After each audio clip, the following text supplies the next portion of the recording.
नाशिकच्या पंचवटीत jogging track असलेल्या Shrikrishna garden समोर साकारलाय 7 मजली देवीदास हाईट प्रकल्प। मग येताय ना आजच आपला फ्लॅट बुक करायला देवीदास हाईट्स मध्ये। आमचा मोबाईल क्रमांक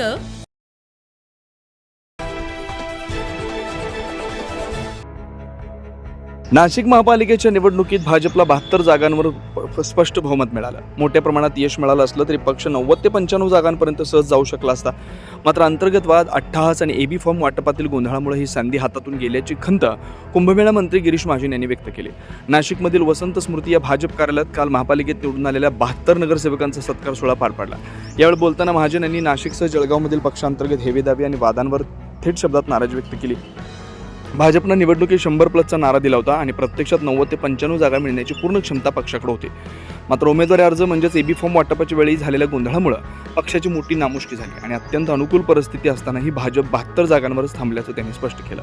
ज्या ठिकाणी पक्षाचा पराभव झाला तिथं विशेष लक्ष देऊन जनतेचा फीडबॅक घ्यावा, लोकांच्या तक्रारी ऐकून घ्याव्यात, कारण पैसा, जात, धर्म किंवा समाज नव्हे तर कामच पुन्हा निवडून येण्यासाठी महत्त्वाचं ठरणार आहे, असंही महाजन यांनी सांगितलं। यावेळी त्यांनी सर्व नगरसेवकांना पक्षादेशाचं काटेकोर पालन करण्याचा इशारा देत पक्षविरोधी भूमिका घेणं, माध्यमातून पक्षाची बदनामी करणं किंवा शिस्तभंग करणाऱ्यांना गंभीर परिणाम भोगावे लागतील असा कडक दम भरला।